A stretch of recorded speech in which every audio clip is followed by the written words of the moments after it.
2017년에 치러진 총장 선거를 기억하시는 분들이 많을 겁니다. 그로부터 3년이 지난 올해 11월, 다음 총장을 뽑기 위한 선거가 진행됩니다.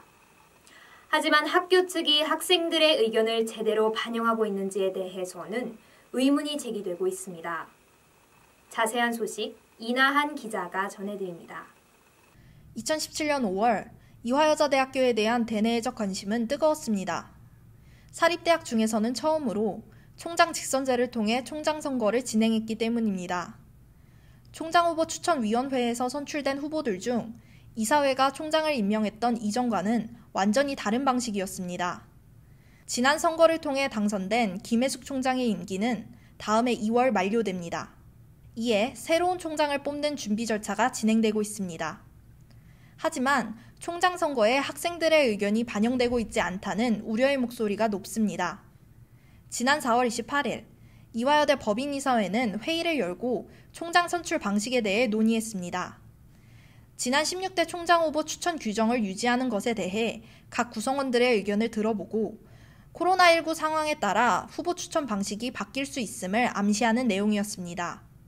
이후 6월 총학생회 측은 이사회로부터 학생 의견을 전달해달라는 공문을 받고 설문조사와 중앙운영위원회의 요구안을 바탕으로 다음과 같은 의견을 이사회에 전달했습니다.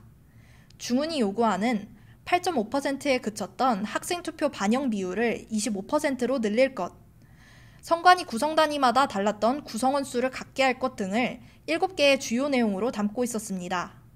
하지만 7월 23일 이화여대 홈페이지 공지사항에 게시된 이화여자대학교 제17대 총장 후보 추천에 관한 규정에서 중운위의 요구사항은 사실상 반영되지 못했습니다. 이화인 설문조사를 토대로 구상한 이화인 요구안을 이사회에 전달을 했음에도 불구하고 이사회 회의록을 확인해 보았을 때 학생 요구안이 단 한 가지도 반영되지 않았음을 확인할 수 있었습니다.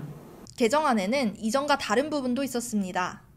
제16대 총장 후보는 본교 전임교원으로 자격이 한정되었습니다. 하지만 제17대 총장 후보는 교 내외 인사를 불문하고 출마가 가능합니다. 또한 학생대표 2명이 선거관리위원회의 구성원이 될 수 있었던 저번 규정과는 달리 이번 규정부터는 학부생 대표 1명으로 그 수가 줄었습니다. 이러한 이사회의 결정에 중운위는 지난 7월 의결안을 규탄하는 기자회견을 열고 각 단과대별로 릴레이 입장문을 게시했습니다. 제17대 총장 투표는 11월 25일 온라인으로 진행됩니다.